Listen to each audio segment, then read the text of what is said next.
Good morning students, my name is Vishal Bansal. आज हम 11th accountancy से एक बहुत इंपॉर्टेंट टॉपिक करने जा रहे हैं जिसकी जरूरत आपको कॉमर्स लाइन में हमेशा रहेगी, क्योंकि इन क्वेश्चन के बिना आप जर्नल एंट्री को कभी पास नहीं कर सकते। लास्ट हमारी जो टॉप वीडियो थी उसके अंदर हमने सीखा था कि किस तरीके से अमेरिकन अप्रोच करके हम शॉर्टकट फॉर्म जो है ले सकते हैं जर्नल एंट्री को पास करने का। वो भी काफी वैल्यूएबल है, बहुत जगह पे यूज होता है, लेकिन उससे भी कुछ एंट्रीज होती है जो पास नहीं हो सकती है। लेकिन जो आज मैं आपको रूल सिखाऊंगा उससे कोई ऐसी सिंगल जर्नल एंट्री नहीं है जो पास नहीं हो सकती है। तो आइए स्टार्ट करते हैं।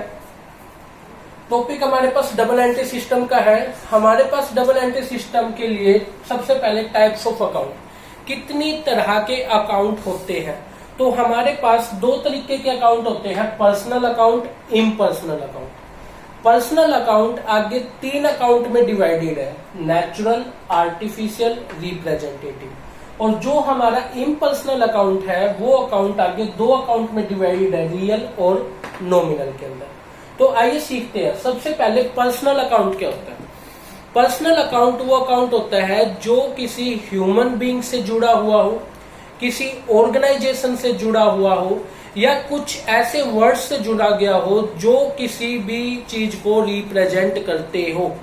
मतलब एक तरह से होता था ना कि जैसे नाउन होता था, नाउन के अंदर नाम, जाति, भाव, तो वो सब चीज आते थे। तो एक तरह से आप लगा सकते हैं कि पर्सनल के अंदर नाम भी आ जाता है, कोई भी जाति भी आ जाती है, और कोई भी भाव जो है वो भी आते हैं।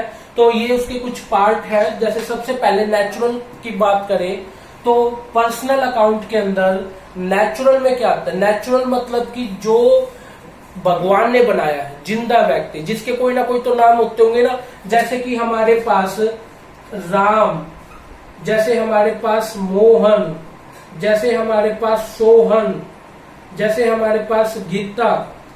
ये जो है हमारे पास कुछ नेचुरल है, मतलब कि कुछ ह्यूमन बींग्स के नाम है। तो जो नेचुरल पर्सन होंगे वो नेचुरल पर्सन किसके अंदर आएंगे, ओब्वियसली आप सभी जानते हैं नेचुरल पर्सन किसके अंदर आएंगे, पर्सनल के नेचुरल पार्ट में। ठीक है। तो कल को अगर आपको किसी भी राम, मोहन, सोहन, किसी भी डेटर का, देनदार होता है ना, क्रेडिटर्स होता है, वो सब अगर आपसे अगर कोई पूछे तो वो आपके लिए क्या है, एक तरह से आपके नेचुरल या फिर आपके पर्सनल अकाउंट के पार्ट। दूसरा है आर्टिफिशियल। आर्टिफिशियल मतलब जिसे इंसान ने बनाया है, ना कि भगवान ने बनाया। तो इंसान ने भाई किसको बनाया है, इंसान ने ऑर्गेनाइजेशंस बनाई है, कंपनी बनाई है, संस्थाएं बनाई है। तो उन संस्थाओं के कभी भी नाम पढ़ो ना, जैसे कि टाटा ग्रुप इंडस्ट्री। तो टाटा ग्रुप इंडस्ट्री जो है वो किसका पार्ट होगी, आर्टिफिशियल का। जैसे कि रिलायंस इंडस्ट्री, तो रिलायंस इंडस्ट्री किसका पार्ट होगी, आर्टिफिशियल का पार्ट होगी। जैसे कि RED ग्रुप स्कूल किसका पार्ट हो गया, आर्टिफिशियल। जैसे कि संस्कारम ग्रुप स्कूल किसका पार्ट हो गया, आर्टिफिशियल का पार्ट हो गया। क्लियर है ना ये वाली चीज, आपको समझ गए आप इस चीज को।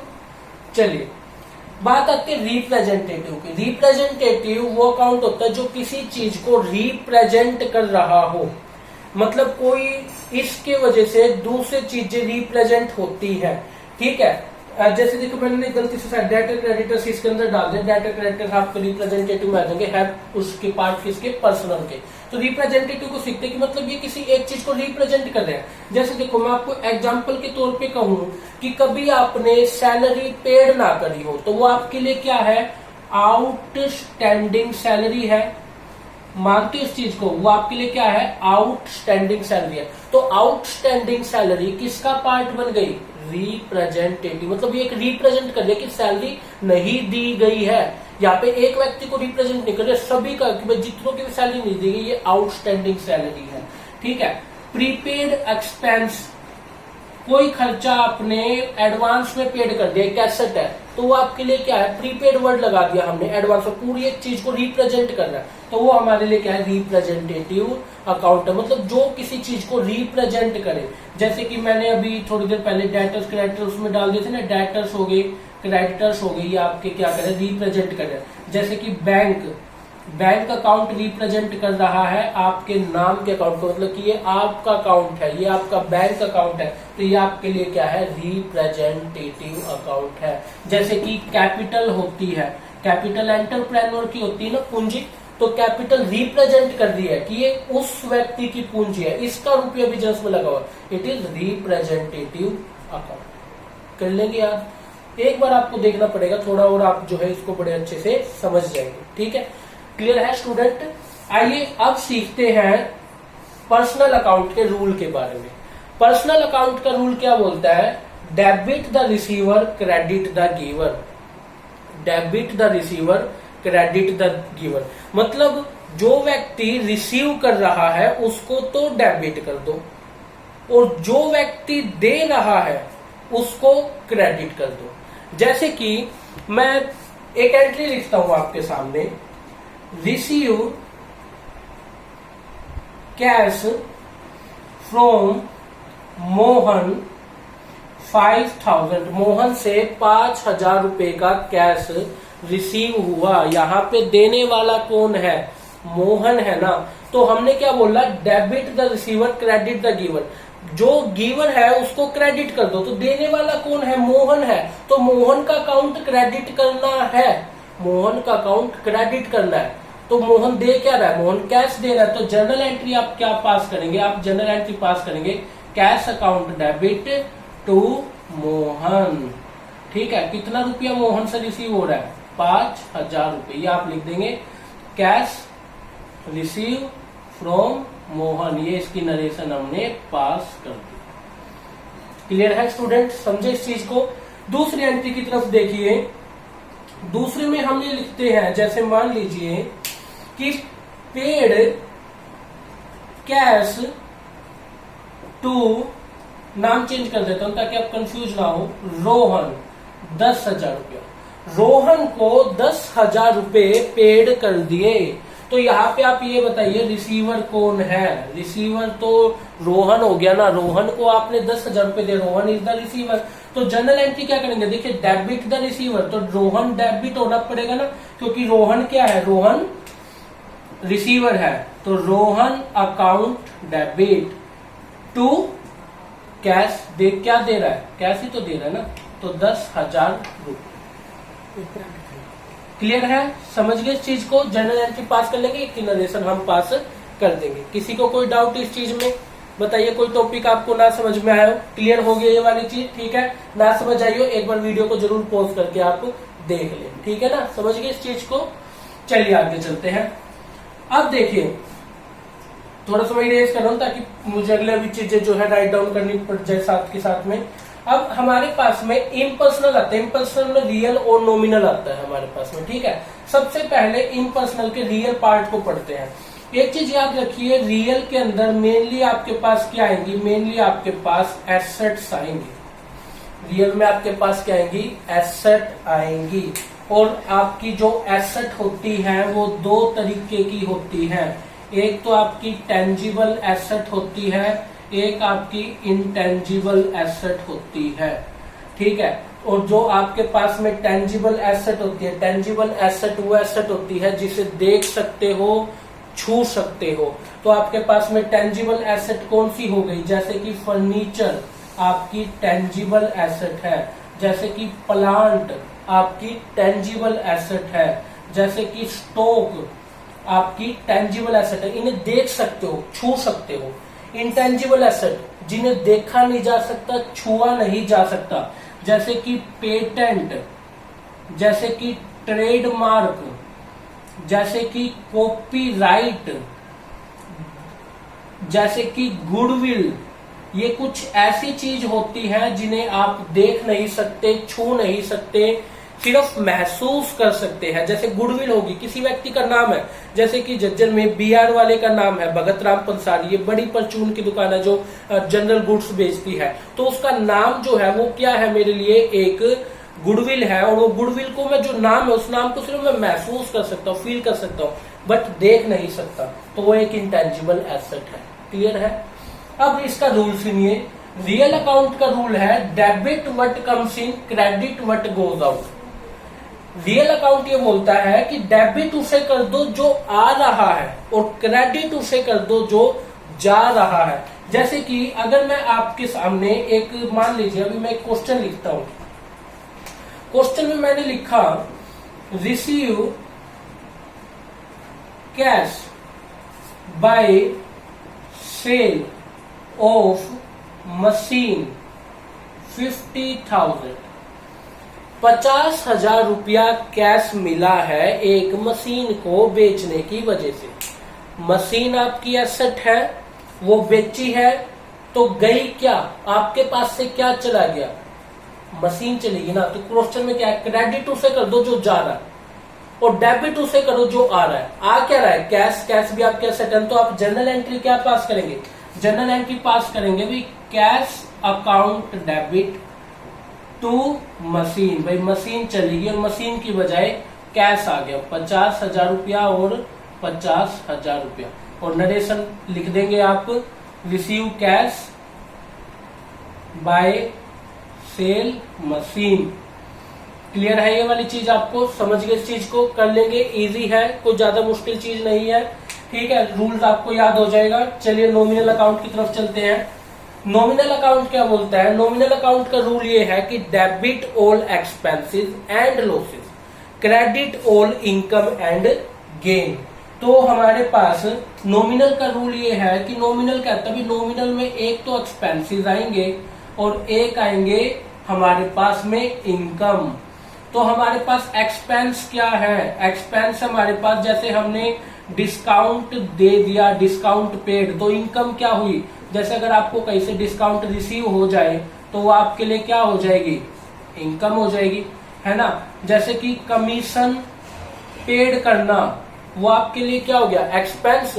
और वहीं पे अगर आपने कमीशन रिसीव कर लिया तो आपके लिए क्या हो जाएगी, इनकम हो जाएगी, है ना। जैसे कि आपने सैलरी पेड करी, अगर सैलरी पेड करी तो एक्सपेंस है, और वहीं पे अगर आपको सैलरी रिसीव हो गई तो वो आपके लिए क्या है, इनकम है। क्लियर है ना, समझ गए इस चीज को। तो नॉमिनल का रूल क्या है, नॉमिनल कहता है डेबिट करो एक्सपेंसेस को, क्रेडिट करो इनकम को। तो एक इसका भी हम जो है एग्जांपल ले लेते हैं। जैसे क्वेश्चन में हमसे बोला salary paid to employ 10,000, employees को 10,000 रुपए सैलरी पेड की गई है। तो सैलरी एक खर्चा है ना, और खर्चा डेबिट होना चाहिए, मानते हैं। तो सैलरी को क्या कर देंगे, सैलरी अकाउंट डेबिट। क्लियर है, समझे इस चीज को। तो क्रेडिट किसको करें, कैश चला गया ना, टू कैश अकाउंट, कितना रुपया, 10,000 रुपया और 10,000 रुपया। किसी को कोई प्रॉब्लम, नरेशन पास कर लेंगे, इजी है ये वाली चीज। ठीक है, और दूसरी तरफ अगर मैं वहीं पे आपको बोल देता भाई रिसीव कमीशन 5,000, आपको 5,000 रुपए का कमीशन रिसीव हुआ, तो कमीशन रिसीव होना एक इनकम है ना, और इनकम क्रेडिट होती है। तो जनरल एंट्री क्या पास करेंगे, cash account debit to commission. Clear है, कितना रुपया, 5,000 रुपया और 5,000। समझ गए, इस तरीके से जो है हमें क्वेश्चन को करना है। किसी को कोई प्रॉब्लम, कर लेंगे इस चीज को। ठीक है, अभी एक मैं इसमें ना छोटी सी चीज आपको ऐड कर देता हूं। देखिए नॉमिनल जो अकाउंट होता है, इस नॉमिनल अकाउंट को रिप्रेजेंटेटिव अकाउंट में कन्वर्ट किया जा सकता है। नॉमिनल अकाउंट को रिप्रेजेंटेटिव में कन्वर्ट किया जा सकता है। कैसे कन्वर्ट किया जा सकता है, बाय एड प्रीफिक्स या सुफिक्स, बाय एड सुफिक्स। आप नॉमिनल को रिप्रेजेंटेटिव में कन्वर्ट कर सकते हैं अगर नॉमिनल के किसी इनकम या एक्सपेंसेस में उन वर्ड के सामने प्रीफिक्स या सुफिक्स जोड़ दे। जैसे कि देखिए मैं एक छोटी सी चीज बताता हूं। जैसे हमारे पास सैलरी है, जैसे कि सैलरी है, अगर सैलरी पेड कर रहे हैं, अगर सैलरी पेड कर रहे हैं तो एक्सपेंस है, लेकिन सैलरी पेड नहीं करी तो उस सैलरी को हम क्या बोलेंगे, आउट स्टैंडिंग सैलरी। इसका मतलब पेड तो करी नहीं, पेड नहीं करी तो खर्चा तो हुआ नहीं, लेकिन इसके सामने आउटस्टैंडिंग वर्ड लगा दिया तो प्रीफिक्स मतलब आगे एक वर्ड जोड़ दिया, और वो वर्ड किस में चला गया, फिर हमारे रिप्रेजेंटेटिव अकाउंट को उसने शो कर दिया। इस तरीके से समझ लो, क्लियर हुआ ये वाली चीज। मतलब जो चीज हुई नहीं तो ना वो एक्सपेंस मानी जाएगी, और जो चीज आपने रिसीव नहीं की ना वो इनकम मानी जाएगी। तो अभी देखिए सुफिक्स जो होता है बाद में जुड़ता है। जैसे कि हमने इंश्योरेंस लिखा कि भाई हमने इंश्योरेंस पेड किया, ठीक है, लेकिन क्वेश्चन में एक चीज लिख दो, इंश्योरेंस पेड इन एडवांस। आपने इंश्योरेंस को एडवांस में पेड कर दिया। अगर आपने इंश्योरेंस को एडवांस में पेड कर दिया है, इन दैट केस आपके लिए क्या हो गया, वो सुफिक्स आपने ऐड कर दिया। सुफिक्स ऐड करते ही वो किस में चला गया, रिप्रेजेंटेटिव। क्लियर है। ऐसे कुछ एग्जांपल और दो आपको, जैसे रेंट पेड किया लेकिन रेंट के सामने आउटस्टैंडिंग रेंट लगा दिया, रिप्रेजेंटेटिव हो गया। Rent paid in advance suffix लगाया तो रिप्रेजेंटेटिव में चला गया, ठीक है। कमीशन रिसीव हो गया तो आपके लिए इनकम है, लेकिन कमीशन एक्रूड है। एक्रूड होता है मतलब जो आपको रिसीव नहीं हुआ, एक्रूड कमीशन, एक वर्ड आगे लगाया और वो रिप्रेजेंटेटिव में चला गया, क्योंकि इनकम तो हुई नहीं, रिप्रेजेंटेटिव में चला गया। क्लियर है ये वाली चीज, समझ गए, नॉमिनल का रूल समझ गया। तो मैंने आपको जो जो चीज समझाई वो आई थिंक आप बड़े अच्छे से इसको जो है समझ गए होंगे। अभी एक आपका मैं छोटा सा टेस्ट लूंगा, एक क्वेश्चन जो है मैं आपको भी बता रहा हूं। आपको बस ये बताना है कि वो पर्टिकुलर कौन से अकाउंट के अंदर वो चीज जाएगी। जैसे मैं आपके सामने कुछ टर्म्स रखूंगा और आपको ये बताना है कि वो टर्म किस पर्टिकुलर अकाउंट में जाएगी। जैसे कि हम लेके चले कैपिटल। कैपिटल अब बताओ पर्सनल होती है, रियल होती है, नॉमिनल होती है। अब हमने क्या पढ़ा था भाई, कैपिटल रिप्रेजेंट कर दिया है एंटरप्रेन्योर का अकाउंट, तो कैपिटल क्या है, रिप्रेजेंटेटिव।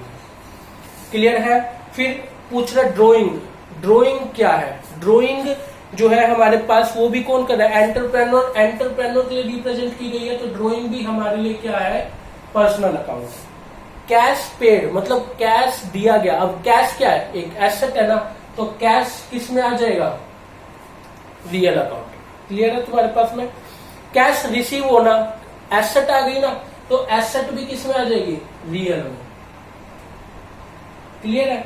अब आपको कमीशन पेड किया। अब कमीशन पेड करना एक तरह से एक्सपेंस हो गया, और एक्सपेंस किस में आ गया, नॉमिनल में। ठीक है। अब कमीशन रिसीव करने की इनकम होगी, और इनकम किस में आ जाएगी, नॉमिनल में। ठीक है। जैसे कि परचेज, परचेज एक क्या है, खर्चा है ना, खर्चा किस में आ जाएगा, नॉमिनल में। अब सेल करना, सेल एक इनकम है ना, तो इनकम किस में आ जाएगी, नॉमिनल के अंदर। क्लियर है। फर्नीचर, फर्नीचर एक एसेट है, एसेट किस में आ जाएगी, रियल में। ठीक है। उसी तरह से कैश रियल में आ जाएगा, एसेट है। ठीक है। बैंक, कैश और बैंक में कभी कंफ्यूज मत होना। बैंक जो होता है वो पर्सनल होता है, रिप्रेजेंट कर रहा है एंटरप्रेन्योर का बैंक में अकाउंट, और कैश एक रियल अकाउंट होता है। क्लियर है तुम्हारे पास में, कर लेंगे इस चीज को। डेटर्स होते हैं, क्रेडिटर्स होते हैं, किसी नाम को शो करते हैं ना, तो डेटर्स या क्रेडिटर्स किस में आते हैं, पर्सनल में। क्लियर है। इस तरीके से आपको करना है। मैं आपको कुछ हिंट दे रहा हूं, आपको कमेंट बॉक्स में बताना है कि वो किस किस के अंदर जाएंगे। जैसे insurance, insurance prepaid, bad debts return of, bad debts recovered, bank overdraft, ये किस में जाएंगे, ये आपको कमेंट बॉक्स में बताना। ठीक है स्टूडेंट, आज के लिए इतना ही। आप वीडियो को देखें, समझें, ये बहुत जरूरी है। आपको जो है काफी नॉलेज देंगे कैसे हमें जो है डबल एंट्री सिस्टम को फॉलो करना चाहिए, कैसे अकाउंट करना चाहिए। ठीक है। फिर भी कोई क्वेरी आती है, फोन नंबर यहाँ पे मेरे मेंशन है, कभी भी आप कॉल मुझे कर सकते हैं। ठीक है स्टूडेंट, थैंक यू।